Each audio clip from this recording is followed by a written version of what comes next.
Beacon Press Audio presents Looking for Lorraine, The Radiant and Radical Life of Lorraine Hansberry by Imani Perry. This audiobook is narrated by Lisagay Hamilton, published by Beacon Press Audio, 2018. For Her Brilliance. Introduction. Lorraine's Time.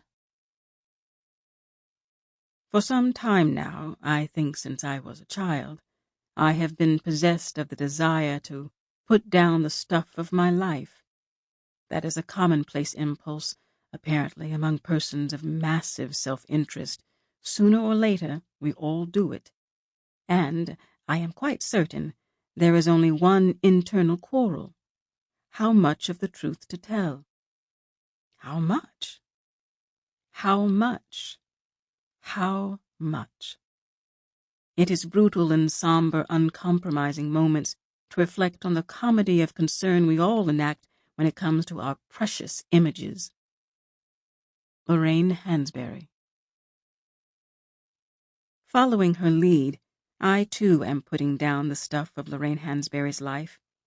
In my hand, the narrative comes from the sketches, snatches, and masterpieces she left behind, the scrawled-upon pages, published plays, and memories, her own and others from people who witnessed and marveled at, and even some of them who resented her genius.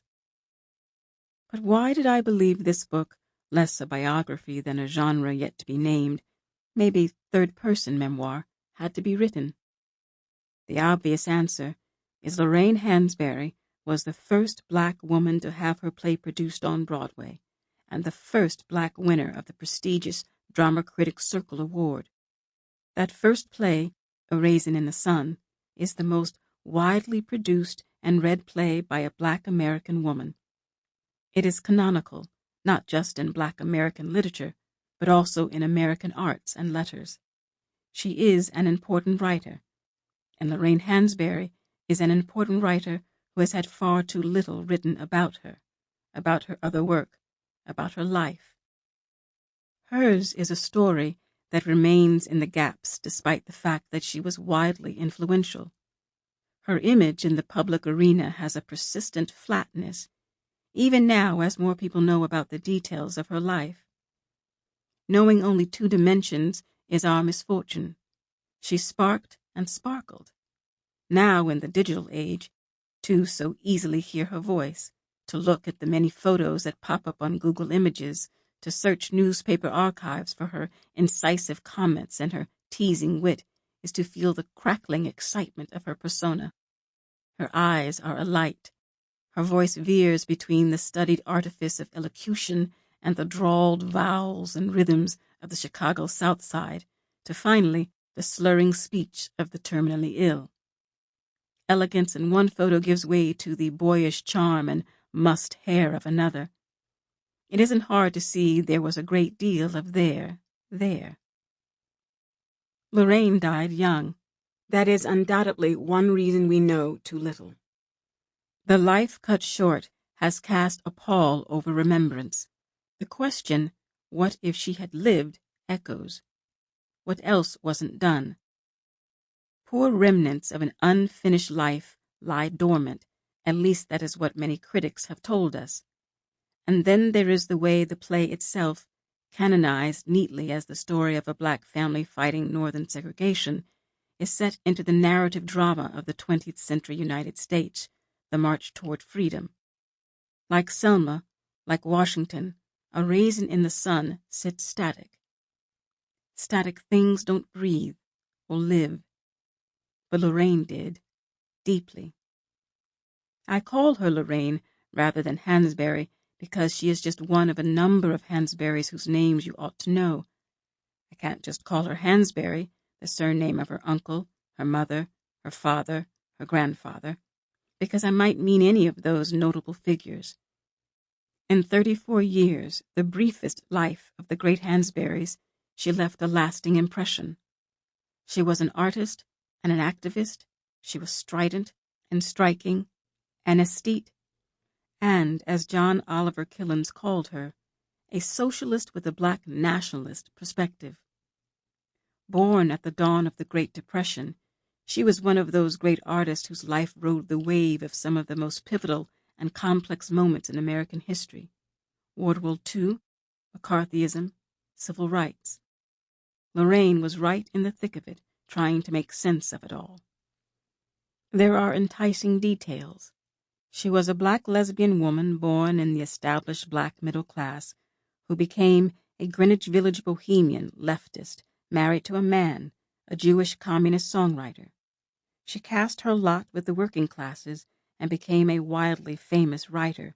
She drank too much, died early of cancer, loved some wonderful women, and yet lived with an unrelenting loneliness. She was intoxicated by beauty and enraged by injustice. I could tell these stories as gossip, but I hope they will unfold here as something much more than that. Legacies and traditions are funny matters. They are so often pruning devices. For example, to write about Lorraine is to write about the remarkable legacy of Chicago, and more broadly, the Midwest, in the history of black art in the United States.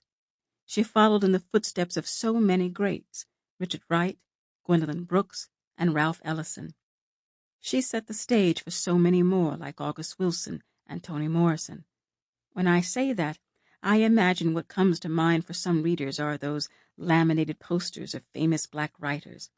This one might read, "Great Black Writers of the Midwest," and have elegant photos with their names written in cursive. But to write about Lorraine in the way I intend to here, and to think of her as part of the tradition, is not that kind of gig. Like the ones who came before, she lived an artist's life, a flesh and blood life, with a great deal of difficulty and little in the way of respectability once she committed fully to who she was. She did things that were politically dangerous. She was brave and also fearful, experimental, and superb. She failed and hurt. Her tradition, then, cannot be reduced to the pictures of greatness. It has to entail the vagaries of imagination and the many circumstances that excite it. By the mid-20th century, Chicago black artists, working in the shadow of the University of Chicago, which had decades of studying poor black people as one of its many validating archives, had been grappling with what could be called sociological conditions for a very long time. Poverty, racism, segregation, mob violence, overcrowding, so many people in such little space. For black Chicagoans, these things existed amid factory smoke and meatpacking plants, entrails on the ground, and grime in the cracks. The exploration of big human questions about love and meaning always had material conditions as a backdrop. That was the Chicago tradition into which Lorraine was born. She, too, struggled over the social and political meanings of dreams and their deferral, rejecting absolute bleakness and anything too romantic or abstract. Instead, she looked for what was real about the human experience under captive conditions. Lorraine's searching was one for her own life and also for her art. She stood in the collective tradition of the black artist, but also in a family tradition of the black activist and public servant. Her father's father, Eldon Hansberry, was a history professor at Alcorn College. Her father, Carl, an Alcorn graduate, was a civil rights activist and a real estate entrepreneur. Her mother, Nanny, was a teacher and a ward leader. Her uncle, William Leo Hansberry, is known as the father of African American studies and worked as a professor at Howard University. She grew up surrounded by their interlocutors, lawyers, physicians, activists, intellectuals, businessmen. Their expectation was that all their children would grow up to do something of significance that would not just be a sign of personal excellence, but also achievement for the race. That was a huge expectation, and it was one that Lorraine exceeded.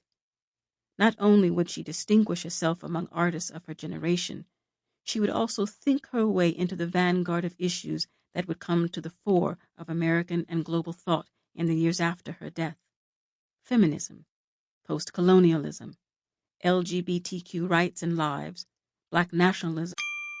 Sample complete. Ready to continue?